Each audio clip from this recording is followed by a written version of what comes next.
Hello बच्चों, good morning all of you. सभी बच्चों के पास वही सब वीडियो क्लियर आ रहे हैं, तो थम्स अप करके बता दो।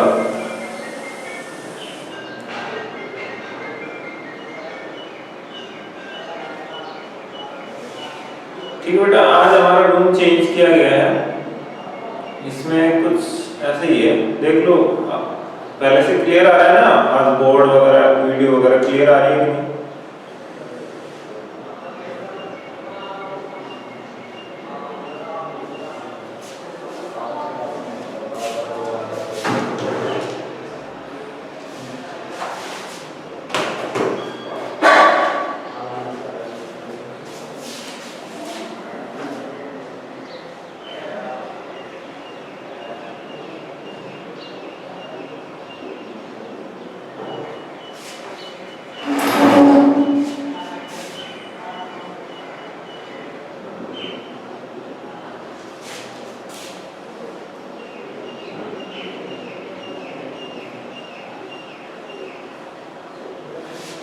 तो बच्चों, हमारा चल रहा था, थर्ड चैप्टर चल रहा था। इसमें हमने पॉलीगन्स की काफी चीजें पढ़ ली थी। तो आज का टॉपिक क्या है, लास्ट पे क्या था कल वाला, वो एक बार कमेंट करके बताओ मुझे आप। कल का लास्ट टॉपिक कमेंट करके बताओ।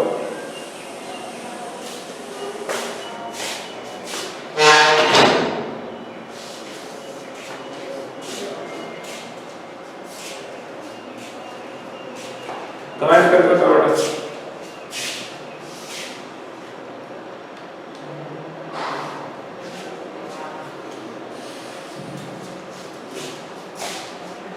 चलो मैं आपको एक क्वेश्चन देता हूं। देखो बेटा, एक बात ध्यान रखना, ये क्लोज कर्व है, कैसा? सिंपल। ये भी क्लोज कर्व है,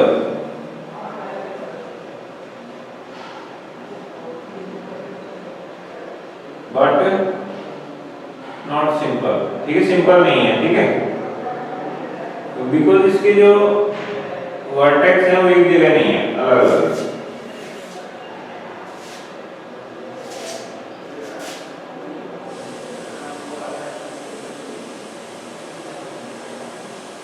तो ये बात ध्यान रखना, सिंपल क्लोज करो। ऐसा होता है जिसके अंदर वर्टेक्स एक जगह होते हैं। देखो, मानो यहाँ से स्टार्ट किया हमने, घूम के हम वापस यहीं पे आ गए, सिंपल क्लोज करो। बट हमने यहाँ से स्टार्ट किया, हम ऐसे घूम के और यहाँ पहुंच गए। ये क्लोज करो तो बन रहा है इससे, बट कैसा नहीं है, ये सिंपल नहीं है। ठीक है, वैसे क्वेश्चंस आपके पास आएंगे, आपको रिकॉग्नाइज करना पड़ेगा इनमें से कौन सा सिंपल क्लोज कर्व है और कौन सा सिंपल नहीं है। ठीक है, तो इस टाइप के क्वेश्चंस में आपको ये ध्यान रखना है कि इनके वर्टेक्स यानी कि starting point and ending point तो सेम ना हो तो सिंपल नहीं होगा, और अगर दोनों सेम है तो सिंपल क्लोज कर्व होगा। तो जो सिंपल क्लोज कर्व होंगे उन्हीं को हम पॉलीगन कहेंगे, और जो सिंपल क्लोज कर्व नहीं होगा तो पॉलीगन नहीं बोलेंगे। चलो चलते हैं। मैंने आपको लास्ट टाइम बताया था बेटे,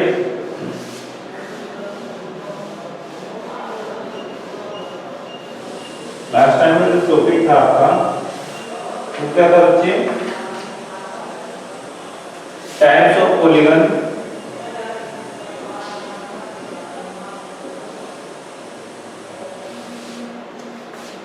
on basis of length of sides. ठीक है ना बच्चों? इसमें क्या करता है आपको, रेगुलर पॉलीगन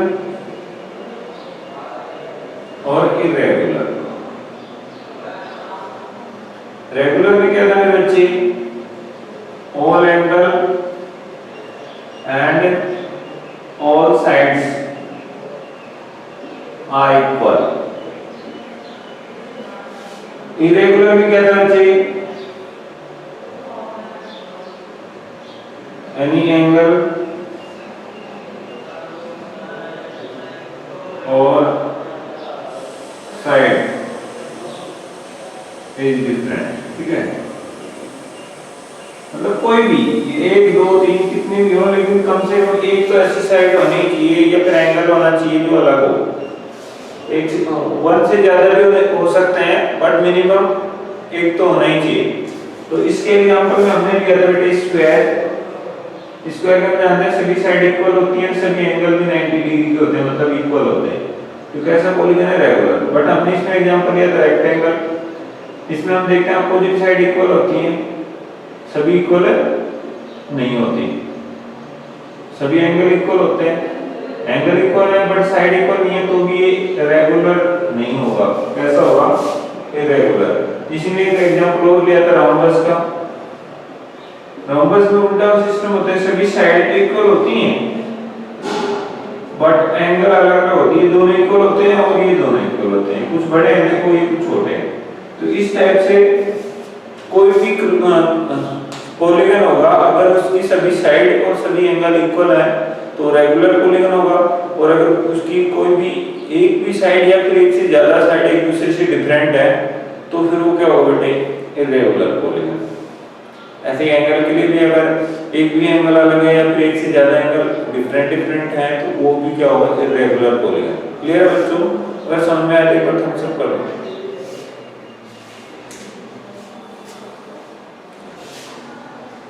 चलो ठीक है, आज का जो हमारा नेक्स्ट टॉपिक रहेगा बेटे वो कुछ फॉर्मूले लिखवा रहा हूं आप लोगों को, लिख लो।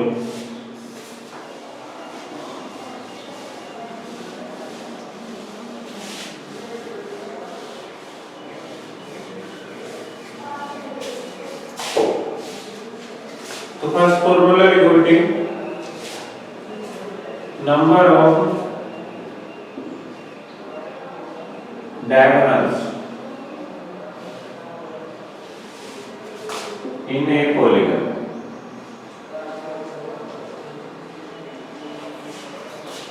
वो होता है n bracket n minus 3 divide by 2।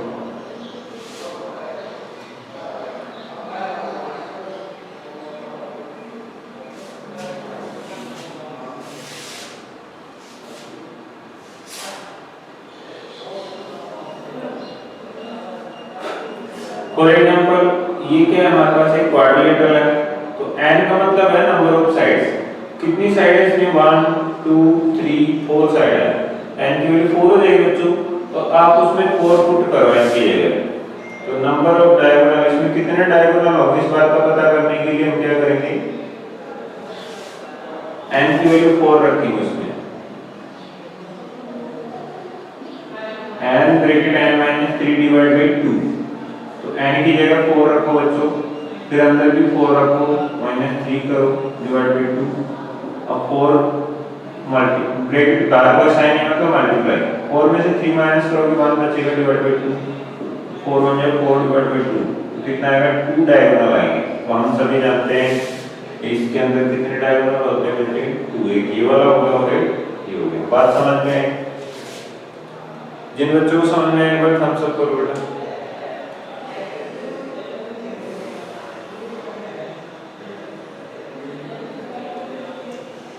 Clear है? तो चलो आप निकालो, if n is equal to 6 then find the number of diagonals। जल्दी निकालो बेटा, कितना आएगा इसका आंसर?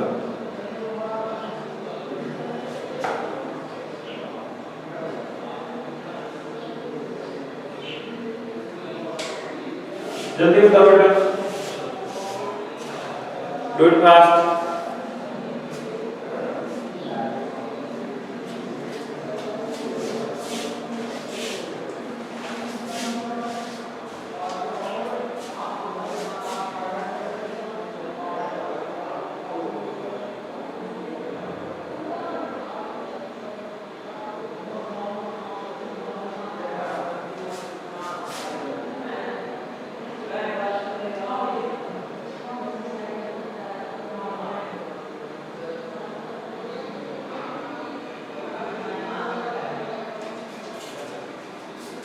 कितना आंसर आ रहा है? 9। तो क्या फॉर्मूला लगाओगे बेटे? क्या फॉर्मूला होता है? n bracket n minus 3 divide by 2, तो 6 ब्रैकेट 6 माइनस 3 डिवाइड बाय 2, तो 6 इनटू यहां पे कितना बचे? 6 में से 3 माइनस करोगे तो 3 बचे, डिवाइड 2 का करोगे तो 6 3 18 में 2 का डिवाइड किया तो कितना है बच्चों? 9। वेरी गुड, करेक्ट आंसर है। जिन बच्चों को समझ में आएगा एक बार थम्स अप कर दो।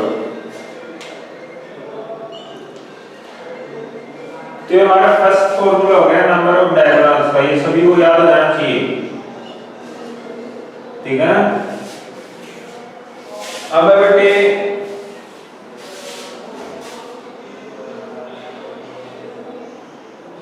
एक और क्वेश्चन देता हूं आपको।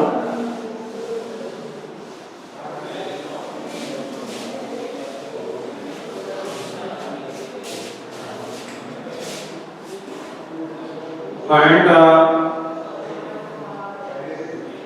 number of diagonals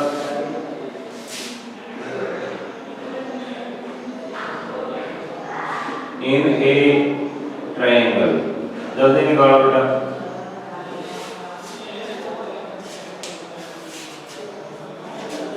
जल्दी करो, find the number of diagonals in a triangle, तो जल्दी निकालो।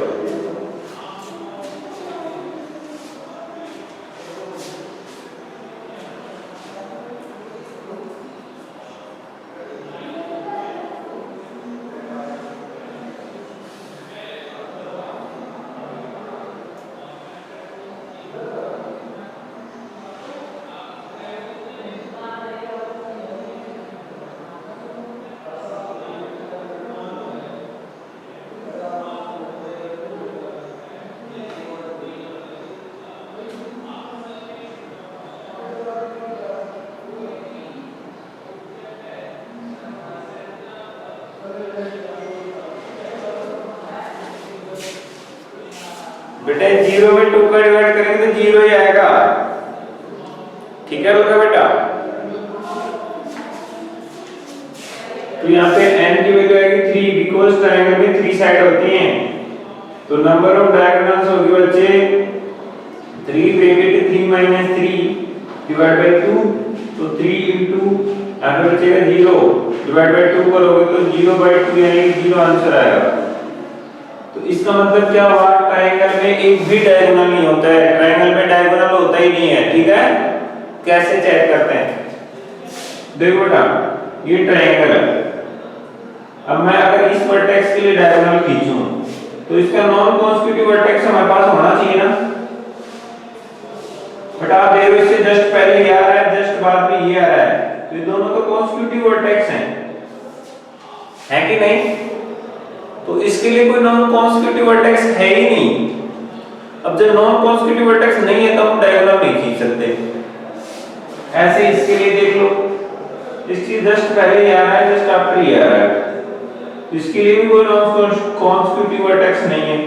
और ऐसे इसमें देखो इसके जस्ट बिफोर ही आ रहा है, जस्ट आफ्टर ही आ रहा है, तो इसके लिए कोई नॉन कॉन्स्टिट्यूटिव वर्टेक्स नहीं है। तो कहने का मतलब ट्रायंगल में कोई भी नॉन कॉन्स्टिट्यूटिव वर्टेक्स नहीं होता है, so we can't draw diagonal in a triangle।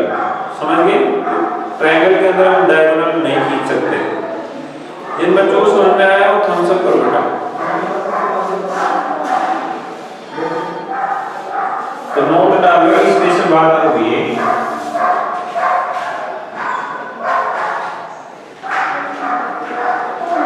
Triangle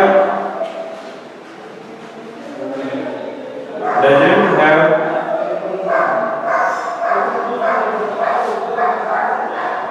any diagonal। समझ गए? ट्रायंगल के अंदर कोई डायगोनल नहीं होता।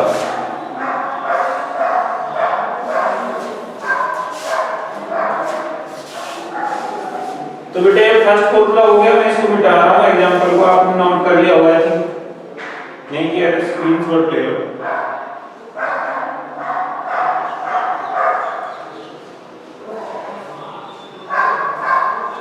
मिटा रहा हूँ, थम्स अप कर दो अगर कर लिया तो देखो।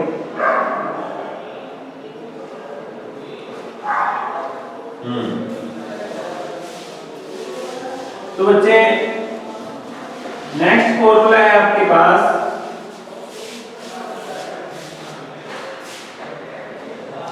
sum of all interior angles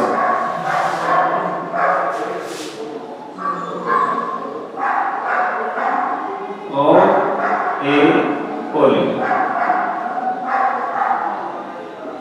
तो आता है बच्चे n-2 मल्टीप्लाई 180।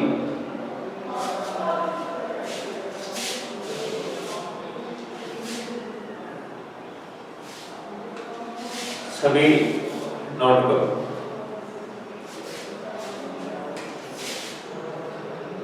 एग्जाम्पल देखो इसको। मान लो आपके पास ये एक पॉलीगन है, ठीक है। अब ये कुछ भी हो सकता है, बट आप तो इसको क्या मानेंगे, 4 साइड वाला पॉलीगन, ठीक है। तो n की वैल्यू क्या होगी बच्चों, 4। तो सम ऑफ इंटीरियर एंगल्स क्या होगा बच्चों,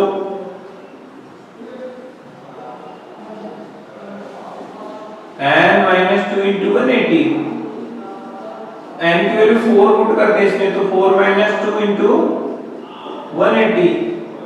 तो 4 में से 2 माइनस करोगे तो 2 बच गए, इंटू 180 करोगे तो 360 आ गया। तो एक क्वाड्रिलेटरल यानी कि 4 साइड वाले किसी भी पॉलीगन के लिए इंटीरियर एंगल्स का सम कितना होगा मेरे बच्चे, कमेंट बॉक्स में बताओ जल्दी।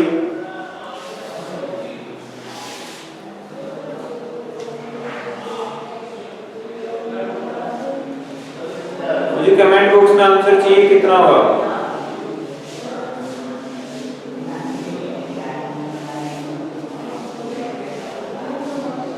Nice.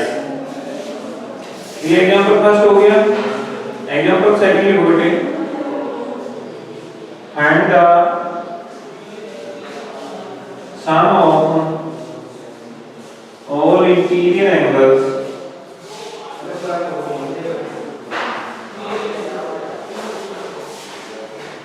Of a pentagon.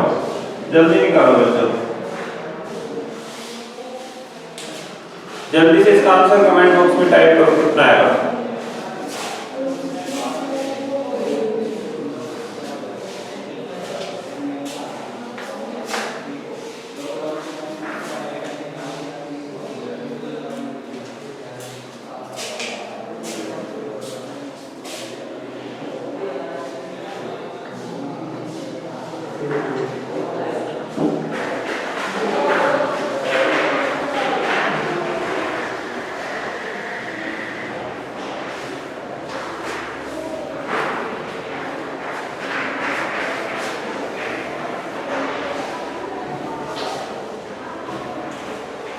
Very good, correct answer बच्चों। बी n की वैल्यू कितनी है पेंटागन में 5। तो सम ऑफ इंटीरियर एंगल्स होता है n-2 into 180। तो n की वैल्यू अगर 5 है तो 5 - 2 कितना हो जाएगा, 3 into 180। तो कितना है, 18 3 या 54 और 0 का 0। कितने बच्चों समझ में, एक बार थम्स अप कर दो बेटा। ये बच्चों समझ में आएगा, थम्स अप कर दो जल्दी, कर लोगे ना। अब एक यहाँ पे इंपॉर्टेंट क्वेश्चन आप देखना है, इस फॉर्मूले में थोड़ा सा करेक्शन करने वाला हूं। ये तो है कोई भी पॉलीगन होगा, अब हमें इसमें पता नहीं है साइड और एंगल कैसे हैं, ठीक है। अब अगर सभी एंगल सेम हो, ठीक है, क्यों सभी एंगल सेम हो तो हम एक वन एंगल निकाल सकते हैं इस सम से। कैसे,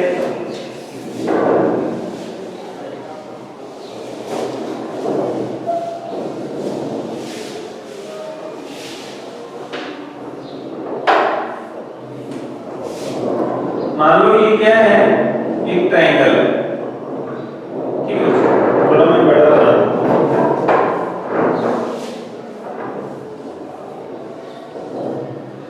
और इसके सभी साइड भी इक्वल होंगी तो एंगल भी इक्वल होंगी। ये बात आप ध्यान रखना, अगर साइड इक्वल है ना तो एंगल ऑटोमेटिकली इक्वल होते हैं।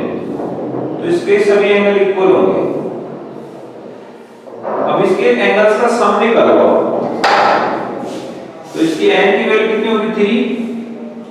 तो ऑल एंगल सम कितना होगा,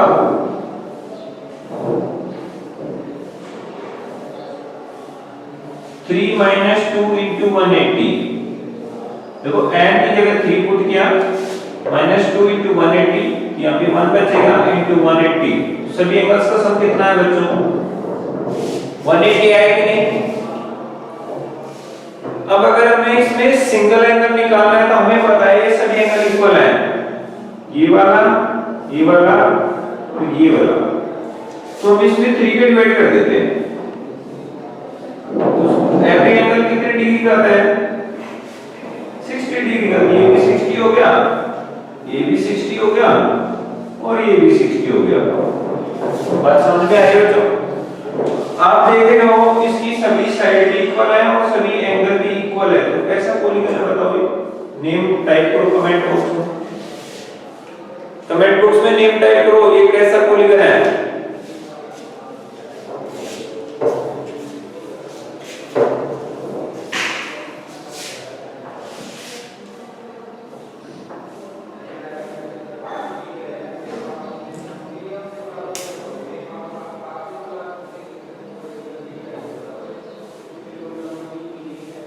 वेरी गुड, ये रेगुलर पॉलीगन है। तो कहने का मतलब each interior angle of regular polygon कैसे निकालोगे बेटा? जो सम है ना, टोटल सम आता है, यानी कि all angles sum, all angles sum, उसमें किसका डिवाइड कर देंगे बेटे? 3 कर दिया, इसमें 3 साइड थी और 4 होगी तो 4 का डिवाइड देंगे, मतलब n की वैल्यू को डिवाइड देते हैं। बात समझ में आ रही है? अगर हमें किसी भी रेगुलर पॉलीगन का ईच एंगल यानी कि एवरी एंगल निकालना है, ये वाला ऐसे अलग अलग निकालना है ईच एंगल, तो उसके लिए हमें किसका डिवाइड देना पड़ता है बेटे? n का। सम ऑफ ऑल एंगल्स का फार्मूला होता है n - 2 × 180 और डिवाइड बाय n। ये नया फार्मूला बन गया, बट इस बार इसका नेम क्या होगा? Each interior angle of a regular polygon. कितने बच्चों को समझ में आएगा? थम्स अप करके बताओ।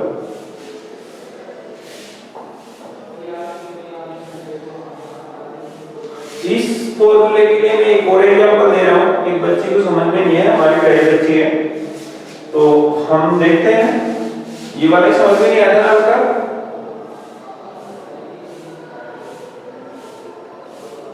इसमें प्रॉब्लम थी क्या? कौन से टॉपिक में प्रॉब्लम थी? कमेंट करके बोलो बेटा।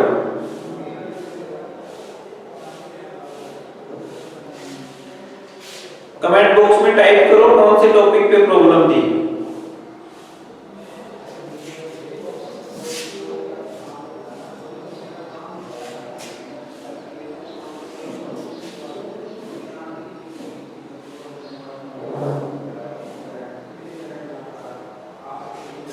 जल्दी करो बेटा, डोंट गेट लेट। ओके, इसके लिए मैं एक एग्जांपल देता हूं। अगर हमें किसी भी पॉलीगन के इंटीरियर एंगल, इंटीरियर मतलब मैं ये वाला ना भूल गया, इंटीरियर एक्सटीरियर, जैसे ये कोई पॉलीगन है, ठीक है, उसमें अंदर की साइड में जो एंगल बनते हैं ना, उनको हम बोलते हैं इंटीरियर एंगल। इंटीरियर पार्ट में अंदर की साइड में जो एंगल बनेंगे ना, वो क्या होते हैं बेटे? Interior angle.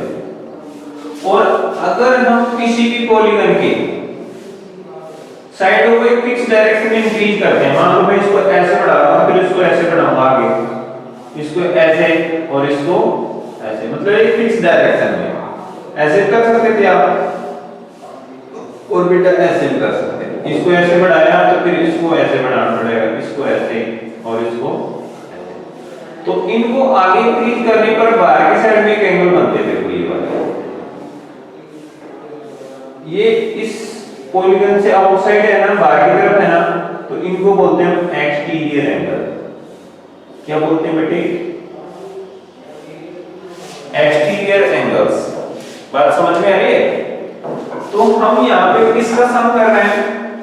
इंटीरियर एंगल्स का सम कर रहा है, मतलब जो अंदर की साइड में एंगल बनेंगे ना उनका सम कर रहा है।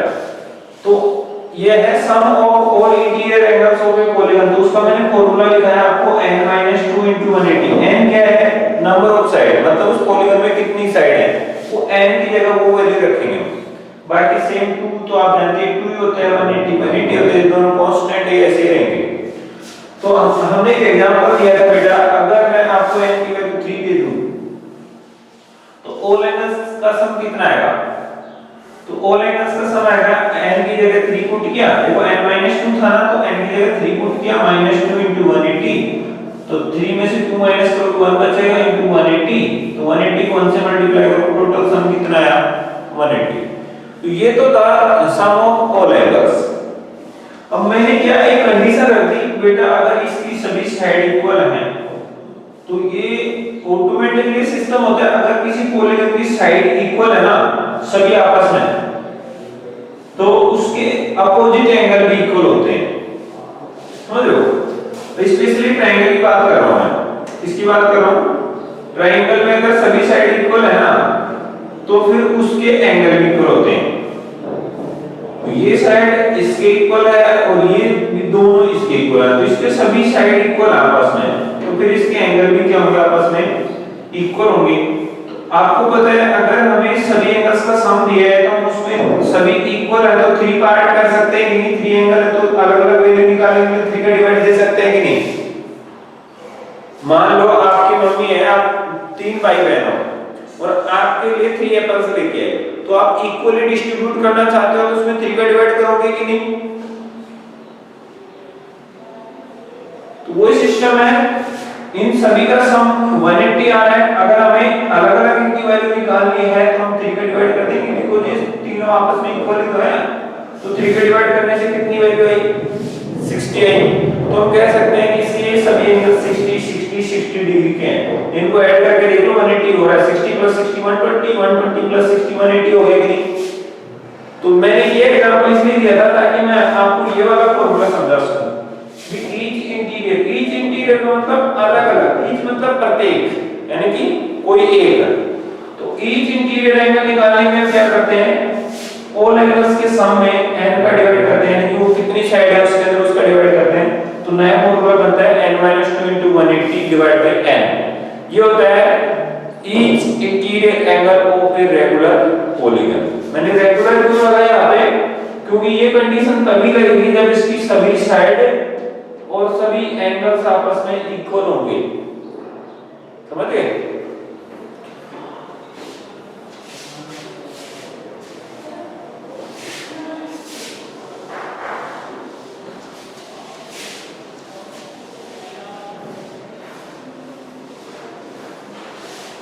अब नेक्स्ट फॉर्मूला हमारे पास है जो सम ऑफ एक्सटीरियर एंगल्स।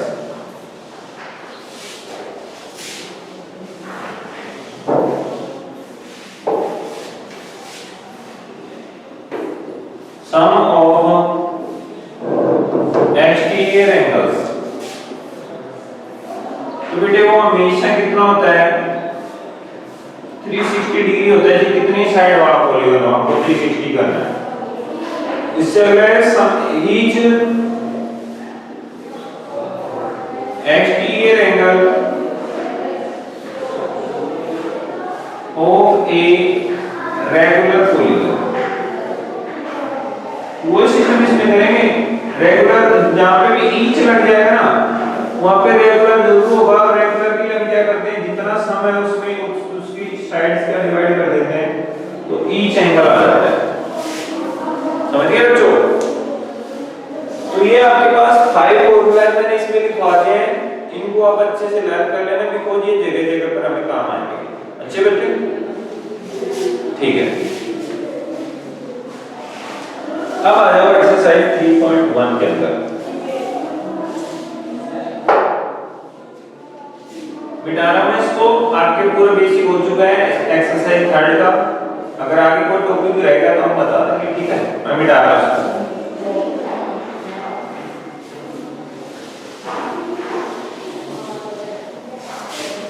बेटे क्वेश्चन नंबर फर्स्ट में आपके पास कुछ फिगर दें इस टाइप से, आपको बताना है कि किस किस टाइप के हैं। एक ये है, एक ये बेटा, एक ऐसे है, एक बेटा ऐसे है,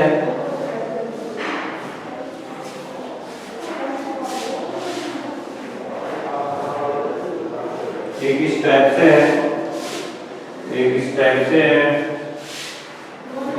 एक ऐसे है बच्चे, और एक ऐसे है।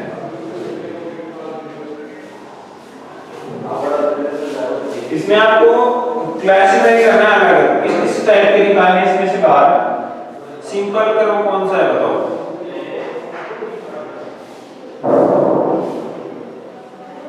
इसको फर्स्ट कह दो, इसको सेकंड, इसको थर्ड, इसको फोर्थ, इसको फिफ्थ, इसको सिक्स, इसको सेवन, इसको एट।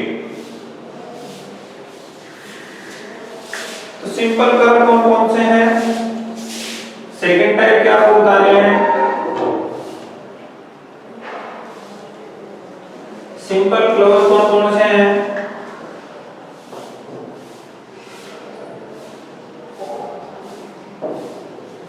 थर्ड टाइप का बच्चों इसमें पॉलीगन कौन सा है?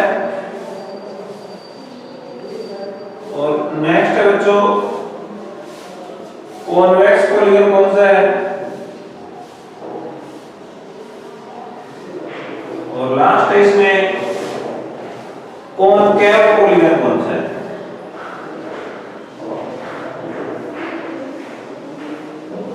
जल्दी से आप इसका आंसर करोगे।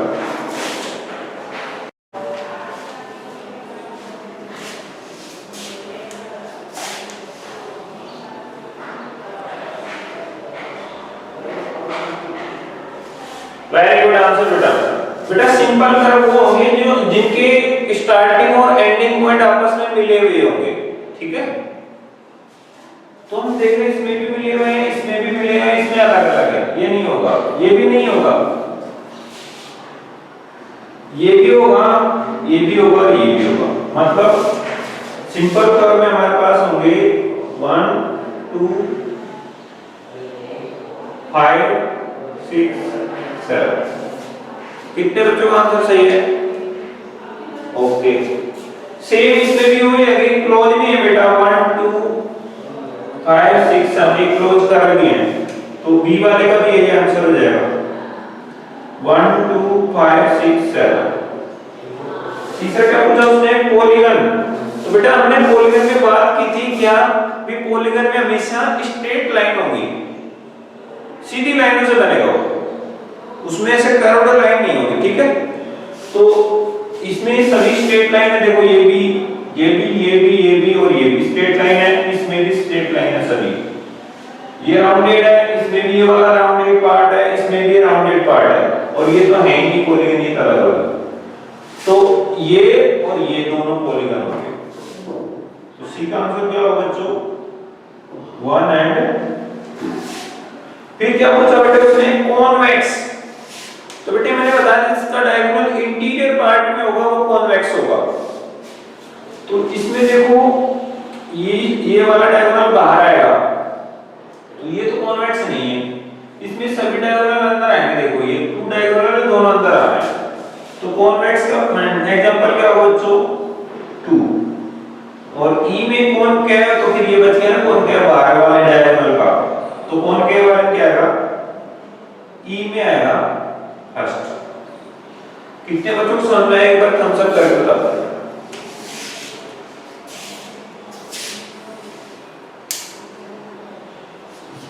हो गया ना?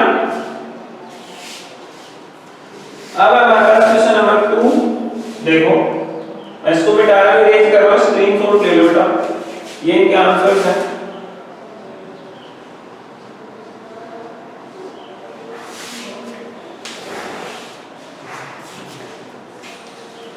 वैसे हमारे पास टाइम कम है, इसलिए मैं आपको होमवर्क दे देता हूँ ना, इसको मिटा दो। 1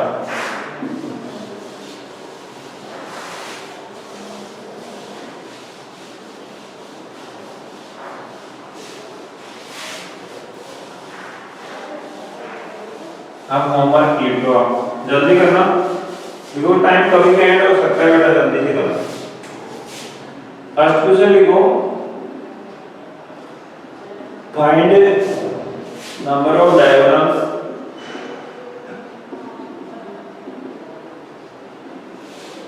फॉर फॉलोइंग। फर्स्ट अगर n की वैल्यू 6 हो, सेकंड अगर वो हेक्सागोन सर ऑक्टागोन हो, या फिर थर्ड में बेटा उसमें n की वैल्यू 9 हो, या फिर फोर्थ n की वैल्यू 15 हो। Second, find sum of all interior angles of a decagon।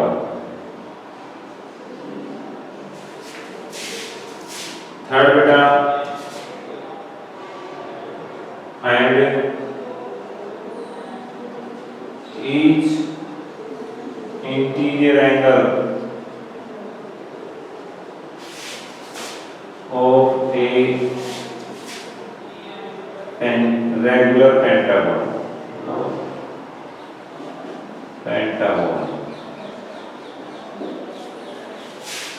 Last question है बच्चों आपके लिए, if some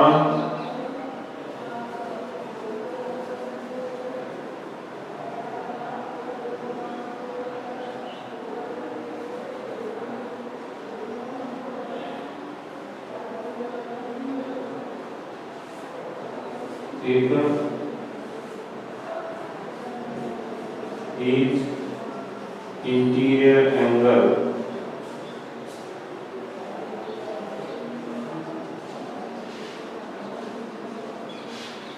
of a regular polygon is 30 degree या 60 degree, then write the name of